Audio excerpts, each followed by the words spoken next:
What would you do if everything you ever wanted came at a cost? A cost so great that it would change the very essence of who you are, forcing you to live a life without love, without family, and without hope. This is a tale of power, of wealth, of a promise made in darkness, a promise Adan, a girl from the slums, could never escape.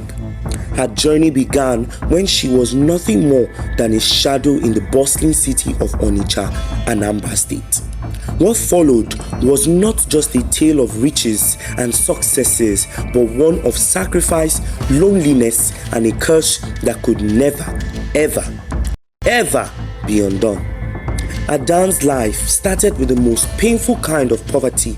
Her parents, Nathan and Amanda, were hardworking but struggled daily to make ends meet. Their humble home was little more than a crumbling one-room apartment with peeling walls and a leaking roof, a stark reflection of their hardship. Despite their best efforts, there was always too much month left at the end of their money. Nathan spent his days pushing a street cart, selling roasted plantains and granuts, weaving through the crowded streets, while Amanda balanced heavy trays of cheese and bananas, hoping for enough to feed their only child. Despite their exhaustion, they clung to a simple dream that Adan would rise above their struggles one day. But for young Adan, their dreams seemed distant, fragile, almost impossible. She understood the weight of her family's burdens and often found herself following her mother to the market, selling whatever she could or carrying heavy loads. She longed to go to school, to escape this cycle of endless labor and hunger, to become a doctor and lift her parents from their misery.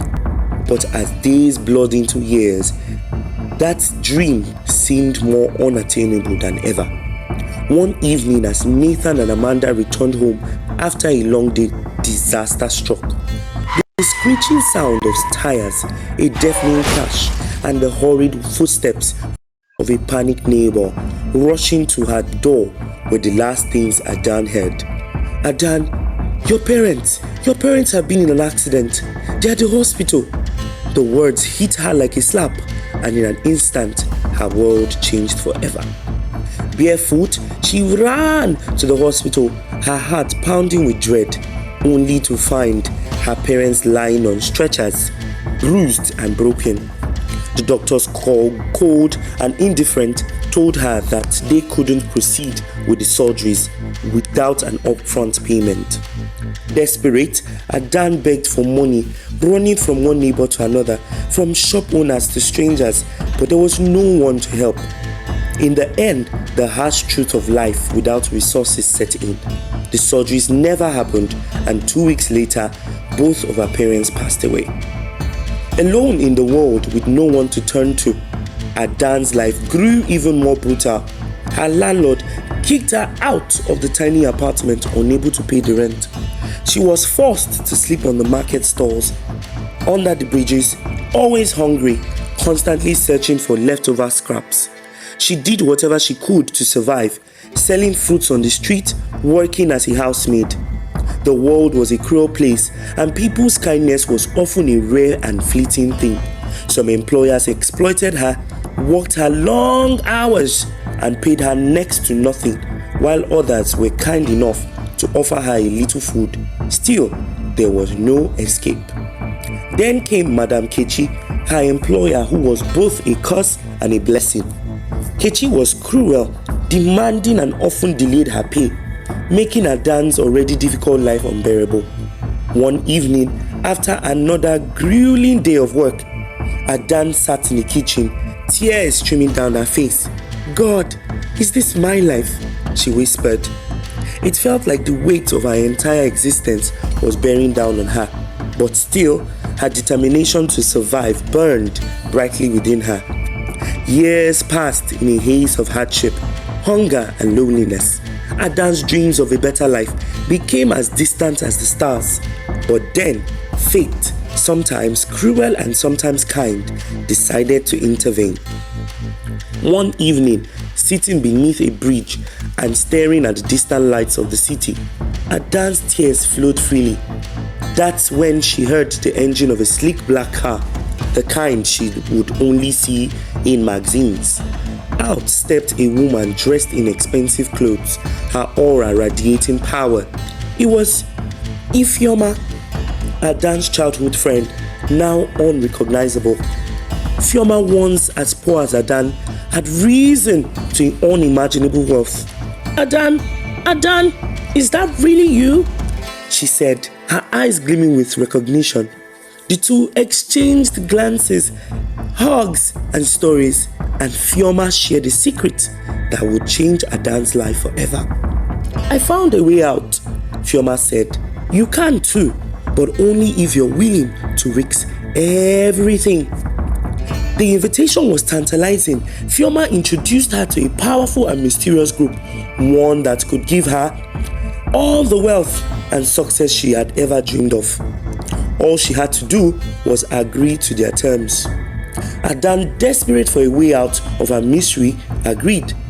She met the group, a secret society hidden from the eyes of the world. The leader, a man with a chilling presence, spoke to her in a low, commanding voice. You have been chosen. We offer you wealth, power, and influence, but in return, you must abide by our covenant. You will never marry, and you will never bear children. Breaking this oath will come at a great cost. The terms were terrifying, but the promise of an escape from her wretched life was too much to resist.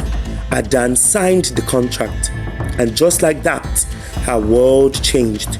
Bags of money began arriving at her doorstep every night, dropped off by shadowy figures who vanished into the darkness without a trace. Her apartment transformed into a luxury penthouse. Her life turned into a whirlwind of business ventures, fine clothes, and exotic vacations. She was rich, wealthier than she could have ever imagined. But the wealth brought with it a hollow emptiness. Adan's life was now filled with parties, with fame, with everything she thought would make her happy. Yet, she, in the silence of her lavish home, she felt a gnawing loneliness. She had everything but nothing at all. The oath she had made weighed heavily on her.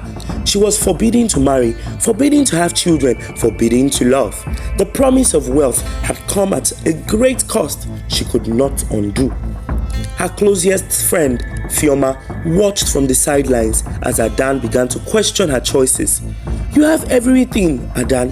Why do you seem so unhappy? Ifeoma asked, genuine concern in her voice. Yes, I have everything money can buy, but it's not enough, Adan replied, her voice laced with despair. I want more than this.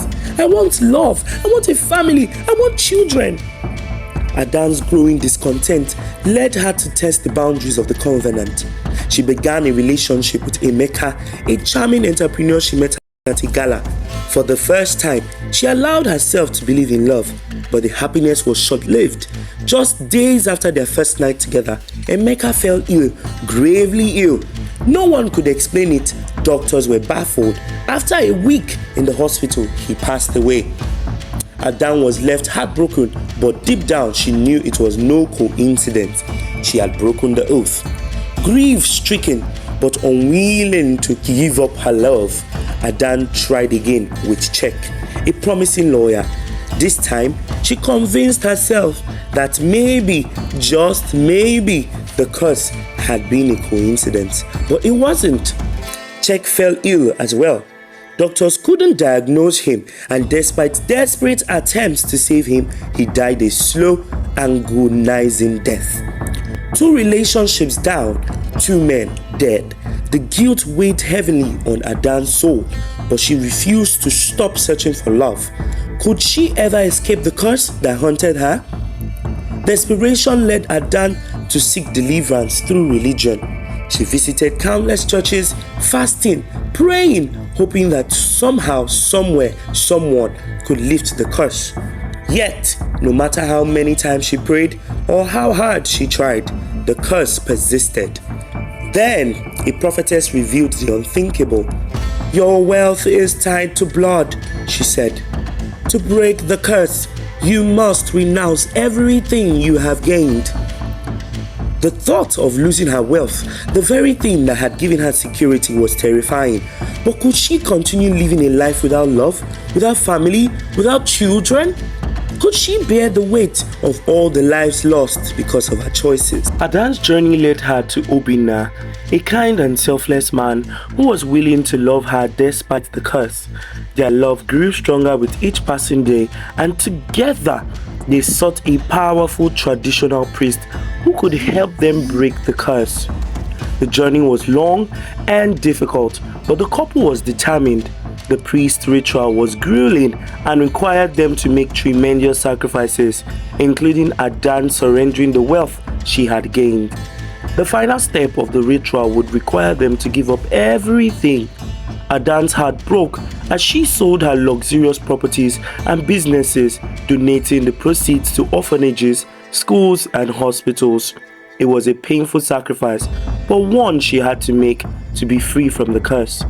The ritual culminated under the full moon with chants and prayers, and when it was over, Adan knew that she was finally free. But the price had been so steep. She had given up everything, the life she had built, the wealth she had gained, all of it. In the end, Adan and Obinna began anew.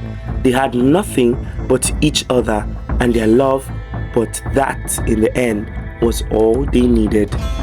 Thank you so much for staying tuned up to this time. If you haven't subscribed yet, please do well to press on the subscribe button. Also do well to press on the notification bell so you are aware when next I'll be posting my next story. For all my subscribers, I say thank you so much, and to my new subscribers, you know you are the best. And until next time, bye bye.